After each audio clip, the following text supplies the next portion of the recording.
Qual escritório de advocacia pode garantir que seus advogados estão lá porque querem estar e não porque não podem se dar ao luxo de sair? Advogado, você trabalha no escritório em que quer trabalhar? Gesto de gestão.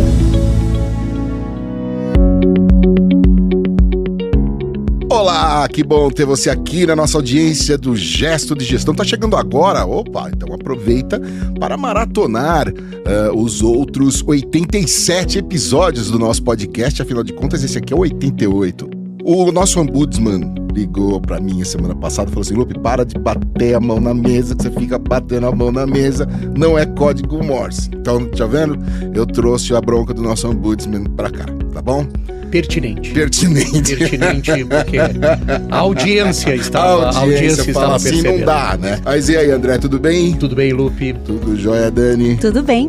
Legal. André, você começou causando, né? Pra variar. As advogadas e advogados trabalham no lugar em que querem trabalhar? Eu pergunto só pra você. É só pra você. Senão a gente já vai... Vamos lá, pra você.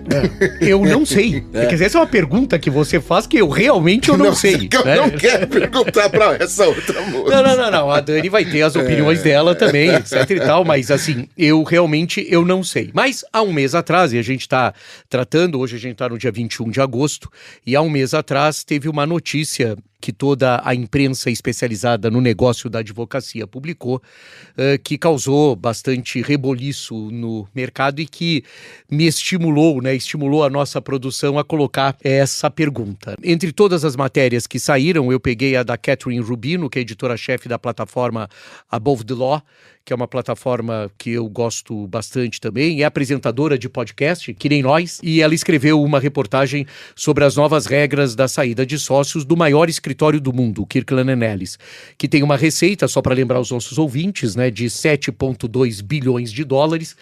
Desconfio eu que eles descobriram qual é a rota do dinheiro, né? Aquela rota. Eles estão na rota. Eles estão fluindo na rota.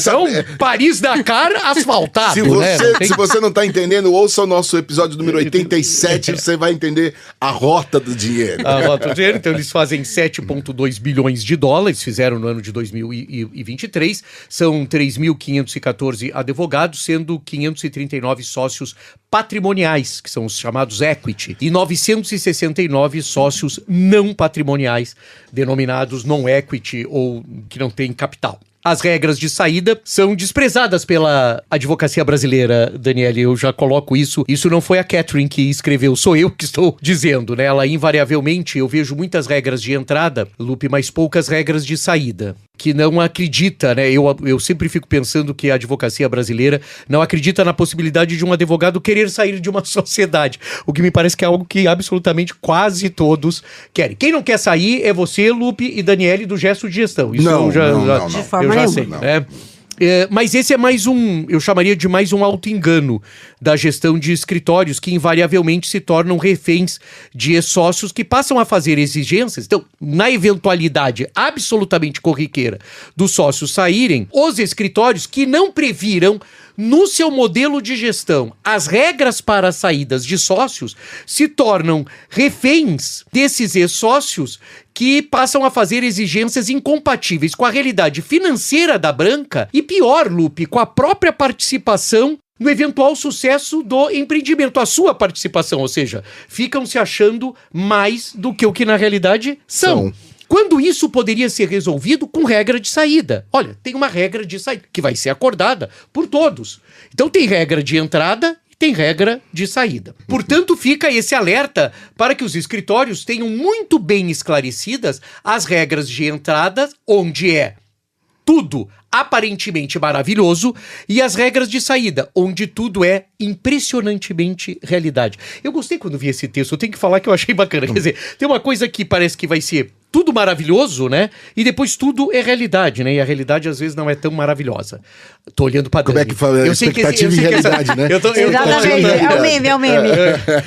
O Kirkland se recusou a comentar sobre a nova política. Então, tem uma coisa curiosa, e claro que a gente tá gravando esse episódio antes do dia 21, então qualquer novidade eu me comprometo, Lupe, a trazer, mas até então, logo na largada, o Kirkland não comentou.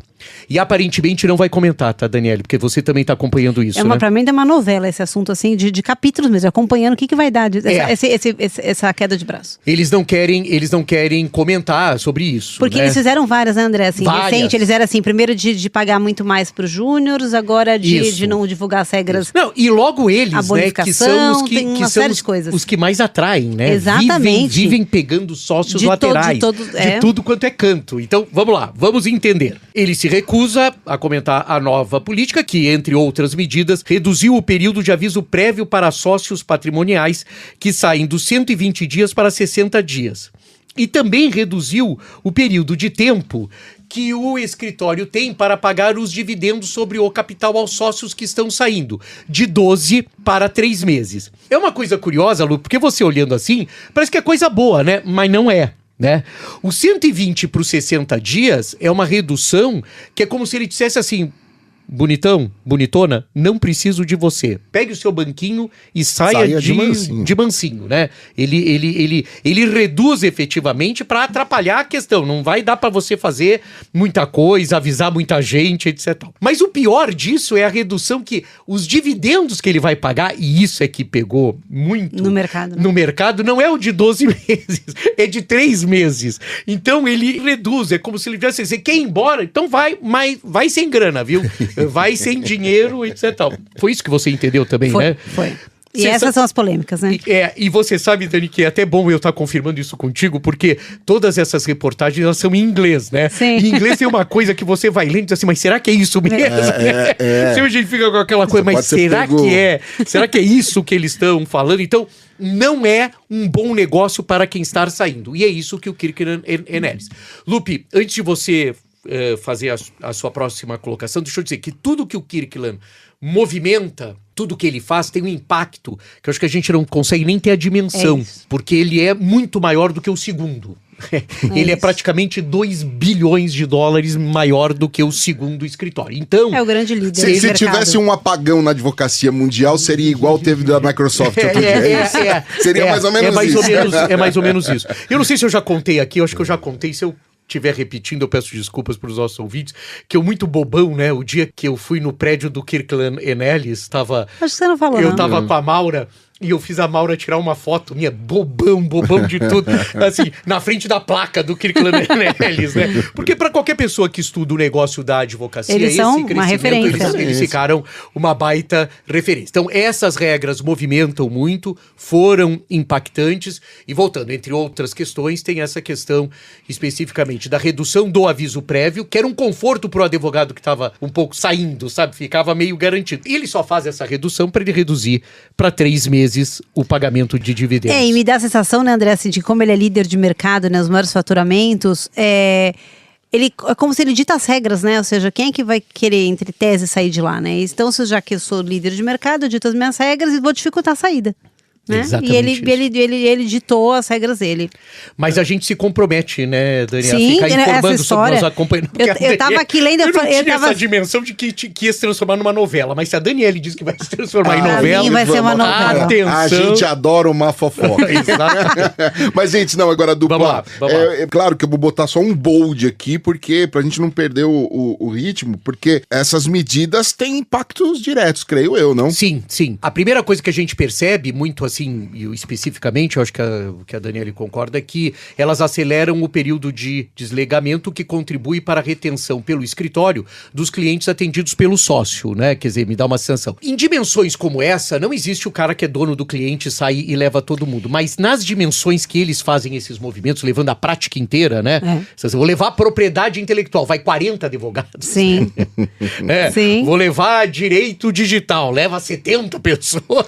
Pode haver, você não acha? acha, E até Daniele? aquele que a gente falou, o mercado americano é diferente do mercado brasileiro, né, André? As pessoas não saem para fundar o seu escritório, Não, né? pelo contrário. Então elas saem para ir para um concorrente, Pra um talvez do concorrente. mesmo nível, né? Então, é um movimento Esse é um interessante. dos... E não saem até porque não prestigiam quem faz... O que aqui no Brasil é super valorizado, lá é desprestigiado. Eu vou fazer ao contrário. A pessoa que sai de um grande escritório para montar o seu é porque não teve espaço num outro grande escritório. Better call Saul. E é isso, e eu tô falando, e é isso mesmo, não tô fazendo fantasia. Ele não é considerado. Então essa é uma coisa. E provoca também uma diminuição drástica nas condições de recebimento do sócio sobre o resultado da banca quando reduz esse período de apuração, né? Quer dizer, vai reduzir a apuração, ele vai sair com uma poupança menor, ou seja, ele vai para uma... O risco aumenta, né? O que tem muitas matérias até da American.com, né? Da AmericanLaw.com, é exatamente isso. O risco aumenta tremendamente para o sócio que sai. É isso que eles estão fazendo. Mas outra medida, Lupe, impactante tomada pelo maior escritório do mundo foi a retenção de até 55% dos recebimentos anuais do sócio por período indeterminado. É o confisco. É um confisco. Baixou a Zélia Cardoso de Melo. A critério, Lupe, da banca, uma espécie de garantia contra sócios fujões. Sabe o boi fujão? Sim. Tem o boi fujão e tem o sócio fujão. Agora não pode mais ter o sócio fujão. Essa retenção, só para deixar claro, ela já acontecia. O Kirkland já fazia. Mas pelo período de um ano. O Kirkland fazia assim, você tem que receber 10 milhões, tá certo? Então... Seguinte, 5 milhões e 500 vai ficar aqui comigo durante um ano. Que era uma forma já... Ele já tinha isso, Dani. Não sei se você sabia. Não sabia. Ele já Isso eu não tinha. sabia. Agora eu sei, não é por um ano. Agora, É quando eu quiser. tranquei a gaveta. Que loucura. Lá, E lá, nós lá. estamos falando, gente... A gente tá falando de sócios. Nós não... Quer dizer, é um top-down... Onde o down não é tão down, mas o top deve ser top pacas, né? Porque esse Não, top imagina doer essa esse polêmica, top, né? O que né? ele faz com esse dinheiro? Ele investe, né? O rendimento. Você falou a E aí palavra tem, polêmica. Né? Eles têm Por garantia, isso que eu eles têm falei que- que é uma novela, gente. Isso aqui vai, nossa, são Tô achando muitos ótimo. nuances. Netflix. Total. Vem aí. E agora houve essa questão, quer dizer, houve uma radicalização. É claro que isso altera drasticamente também os cálculos de risco e recompensa para os sócios que pretendem sair. Assim, o que eu fico pensando é porque o cara que está pensando, cogitando, né? O Paul Weiss chamou lá, né? Os Sim. escritórios chamaram, ele fica assim, acho que não, né? Porque essa retenção acumulada pode equivaler a milhões de dólares que ficam na mesa. E alguém, seja sócio que está saindo ou o escritório para o qual está se mudando, terá que assumir esse golpe. Claro, o que a imprensa americana especializada fala é que também os contratantes ficam com um problema, né? Porque eles têm que dizer o seguinte, eu vou ter que garantir que a tua saída... Pagar seu passe, né? Você vai receber por isso, né? Então, eu acho que eles... Sabe uma quando... loucura isso. Não é? Eles Uma subiram loucura. esse patamar, eles sobem o patamar de uma discussão... Não, e dessas reportagens, até né, as ilustrações que eles colocam é de uma prisão mesmo, né? Prisão, Tem uma prisão. chavezinha, os sócios deles Prisão. Eu vi uma que tá encarcerados. na Law.com, que era uma porta de vidro típica de escritório americano com correntes e cadeado, né? Quer dizer, o caboclo não sai. Então, é o seguinte, a pergunta do começo do programa é o seguinte, se você não tá muito satisfeito, né? Quer dizer... Começa a ficar. Ou fica, ou providencia logo alguma coisa para... Ô, meu amigo, troca de... Para ficar, né? Porque realmente é forte. Faz tempo que eu não faço essa pergunta, até pedi pra fazer uma vinheta, pra nunca mais fazê-la. Vai ser sempre a vinheta agora. André, e o Brasil? Só imagino, eu só imagino. Eu fazia tempo que você não perguntava mesmo. Mas eu acho que tem uma coisa que a Daniele traz sempre aqui pra nós e que eu acho que isso reflete muito a cultura interna do escritório. E nesse caso específico, aí tem uma coisa. O Kirkland é o maior escritório do mundo, mas não é reconhecido por ser um escritório caloroso, né? Ele não tem... Bom, e agora se ele já não era reconhecido, agora ele não é mesmo, né? Ele nunca teve essa pecha. Existem outras marcas, outras placas, como a gente fala em advocacia nos Estados Unidos, que são muito mais gentis, digamos assim, com trabalhos inclusive junto aos advogados, junto aos sócios, associados, etc., muito efetivos, a gente viu isso. Não é, definitivamente, não é a característica dele. Para Sabina Lippmann, Lupe, ela é cofundadora de uma empresa de recrutamento, ela acha que isso sugere um pouco mais de insegurança por parte do escritório e um relacionamento muito transacional com o sócio. A insegurança que a Lippmann fala diz respeito ao assédio que determinadas práticas acabam tendo nesses grandes escritórios. Houve muitas movimentações no começo desse ano, final do ano passado e começo desse ano. É porque é um convite ao assédio isso, né? E aí você teve isso, ele sabendo que pode ser alvo dessas brigas, né, dessas disputas por talentos ou por práticas, ele resolveu estabelecer determinadas regras, que eu acho que até vão se permear, viu, Daniele, por outras bancas. Eu acredito que isso vá acontecer. Os escritórios assumem esse tipo de regra, segundo a Lippmann, gostariam de preservar uma marca na comunidade que significa o seguinte, para ela: as pessoas que estão aqui porque querem e não porque não podem dar-se ao luxo de sair. É da Lippmann a frase que nós usamos no começo desse programa. Então, ela tem uma coisa que é o seguinte: quem sair está se dando ao luxo de sair. Então vai partir, vai ter isso. Mas eles querem garantir que quem está lá gosta de estar lá. Ou gosta, ou enfim, não sei se gosta, né? Mas não tem outra opção. Fala, Daniele. Nada, é um caso bem polêmico. A Daniele está aí para nós. Vamos ver esse caso mais vezes. Tô. O mercado de sócios laterais está esquentando e cada vez mais escritórios estão mudando as suas regras de sociedade para criar flexibilidade para quem entra. E essa foi uma questão que foi muito debatida também quando o Kirkland colocou isso, né? A fim de fazer bons negócios para atrair os advogados que geram negócios, os famosos rainmakers. Mas e o inverso, né? Essa era a pergunta que tinha. Os escritórios Big Law estão fazendo, o que eles estão fazendo para manter os seus sócios exatamente onde estão? De acordo com outra reportagem, nem tudo são incentivos para encorajar as pessoas a permanecerem onde estão. As medidas do Kirkland & Ellis são a prova disso. No geral, a nova política cria alguns problemas financeiros reais para os sócios que pretendem sair. Olha que coisa divertida. Ao invés de dizer o seguinte, você que está aí, fica aí que eu vou... Cada vez você vai ganhar mais grana, mas já você que está aí, fica aí, que senão você vai perder muita grana. É uma inversão de valores. É impressionante, assim, disso. Agora, eu acho, Daniela, eu costumo dizer que, enfim, na minha prática profissional, eu acabo atendendo muitos sócios, né? Eu atendo sócios, não tem jeito. Sou contratado por sócios de escritórios de advocacia. Eu já vivi situações que eu acho que a empresa fica muito vulnerável mesmo. Eu me lembro de uma situação onde eu fui chamado por um grupo de advogados que queriam fazer uma startup, montar um escritório, isso era lá pelo mês de agosto, etc e tal. Me chamaram. Eu fiz uma reunião e aí coloquei para eles tudo e disse assim, não, André, mas você não entendeu, a gente só vai sair em abril. Eu disse, mas por que em abril, né? Ele disse assim, não, porque aí a gente recebe o bônus, aí a gente pode sair. E aquilo me deu uma sensação, estou falando um caso real mesmo, né? Me deu uma sensação de que o quão vulnerável aquela sociedade estava, né? Porque eles estavam realmente preparando uma saída, o que não tem problema absolutamente nenhum, né?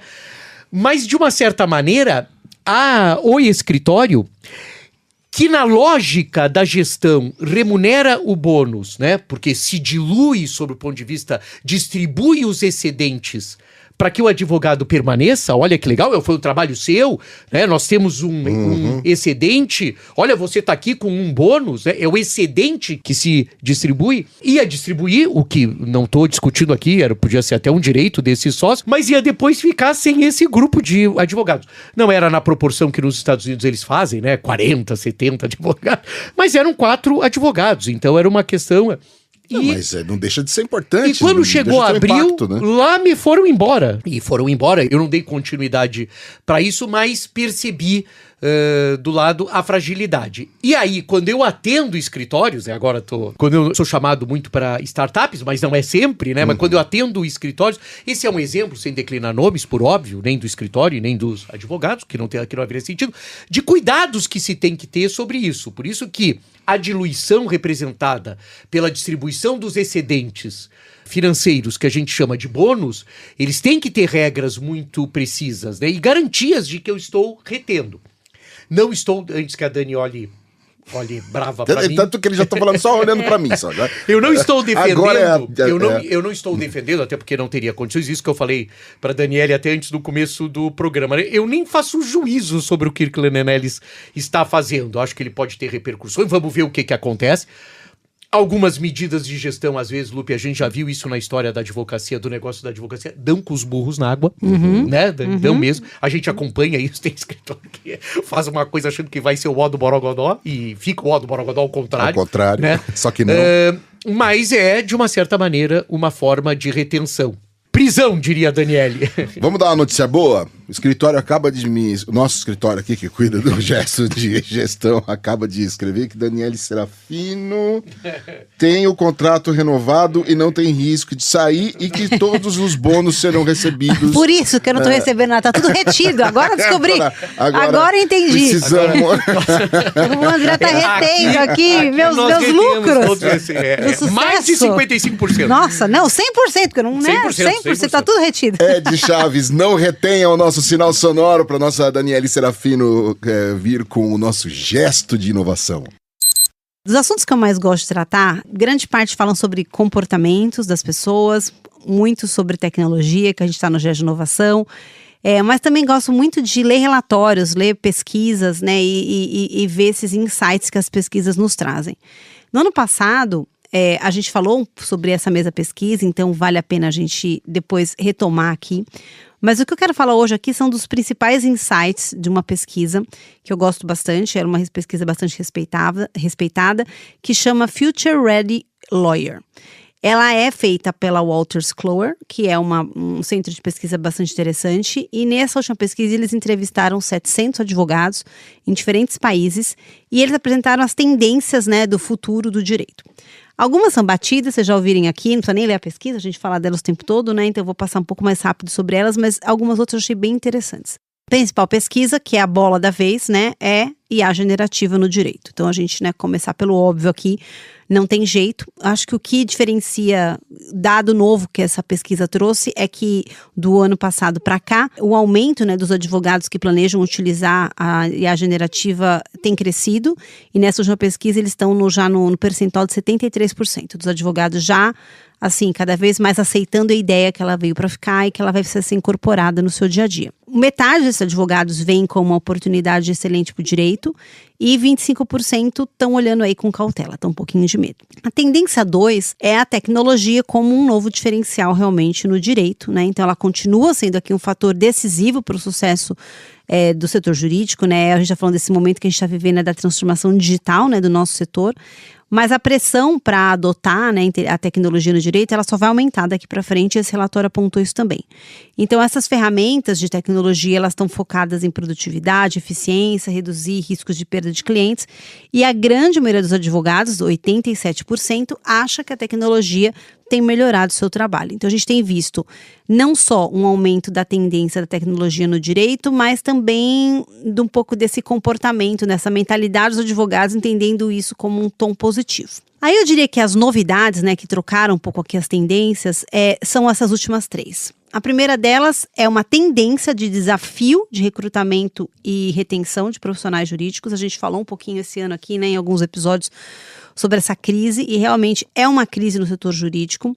E a pesquisa mostrou que 81% dos profissionais que foram entrevistados acham que o desafio de recrutamento e retenção de profissionais vai ser um dos mais significativos nos próximos 3 anos. E que também esses profissionais que decidem ficar ou não ficar, eles são impactados por decisões de se esses ambientes de trabalho adotaram tecnologia, se eles são flexíveis, se eles são híbridos, são remotos, e várias dessas questões que têm passado aí pelas novas gerações como pontos principais de decisão na hora de ficar ou sair. Uma que eu achei interessante, que a gente não tem olhado muito aqui no Brasil, é essa ascensão dos serviços ESG. Então, uma demanda orientada, né, pelo ESG, que é o ambiental, social, governança, tem crescido. Mais 69% dos escritórios de advocacia e 61% dos departamentos jurídicos ainda não estão preparados para atender esse tipo de demanda. E as pesquisas têm mostrado que os clientes estão cada vez mais exigindo esses valores e os escritórios não estão olhando para isso e não estão conseguindo, né, entregar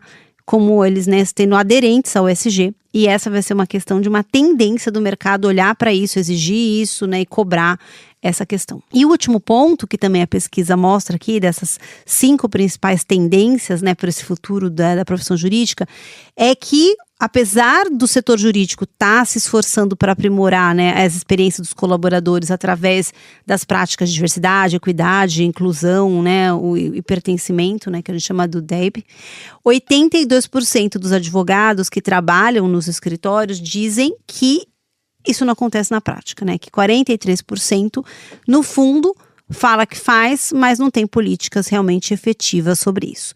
Então, além do bloco tecnologia, que a gente já tem martelado aqui como as grandes tendências, né, do direito, a gente começa a ver outros novos, né, candidatos chegando aqui e fazendo aqui o nosso recap, né, os desafios na retenção e recrutamento. Eu acredito nessa, acho que vai ser bem grande. A pesquisa fala do ESG e da diversidade e inclusão também como, né, um olhar aqui de desafio para o nosso setor. Então essa pesquisa, ela está falando dessa transformação, né, desses desafios grandes, mas eu acho que a maior dificuldade, às vezes, que os escritórios vão ter, vai estar muito mais conciliar tudo isso, porque eu vi aqui uma ligação entre todos esses fatores, ou seja, essa nova geração preza muito mais por questões de ESG, também preza muito mais para as questões de diversidade e inclusão, vai olhar para essa tecnologia do escritório, parece que onde ela vai ficar, então é como se elas estivessem todas meio que interligadas, e se eu tivesse que escolher uma dessas 5 aqui como uma grande tendência, é o desafio que a gente vai enfrentar em recrutamento e retenção nesses próximos anos. É isso aí.